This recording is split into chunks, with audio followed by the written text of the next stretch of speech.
Donc le poète jouit de cet incomparable privilège qui peut à sa guise être lui-même et autrui. Comme ces âmes errantes qui cherchent un corps, il entre quand il veut dans le personnage de chacun. Waouh, l'aura de cet arbre. Pour lui seul, tout est vacant. Ouais.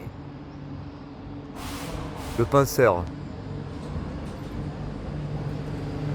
Mais pas de Rodin. De parodie de Dain. Et il a un gros trône dans l'aile. Pour lui seul, tout est vacant. Et si de certaines places paraissent être fermées, c'est qu'à ses yeux, elle ne valent pas la peine d'être visitée. Ça me perd les gens. Non, je vais pas te visiter, t'inquiète, je peux te rattraper quand je veux. Putain. Le poète joue de cet incomparable privilège qui peut à sa cuisse être lui-même de l'autre. Comme ces âmes errantes ou d'oiseaux qui cherchent un corps. Il entre quand il veut dans le personnage de chacun. Putain, l'aura de cet arbre. Pour lui seul, tout est vacant. Et si de certaines places paraissent être fermées, c'est qu'à ses yeux, l'aura de cet arbre ne valent pas la peine d'être visité. Belle poubelle. J'ai été envers de gloire dans la vidéo. Alors il s'agit d'une gloire qui m'est toute personnelle. Hein.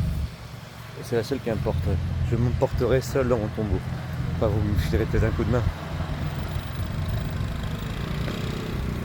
Le poète jouit de cet incomparable privilège.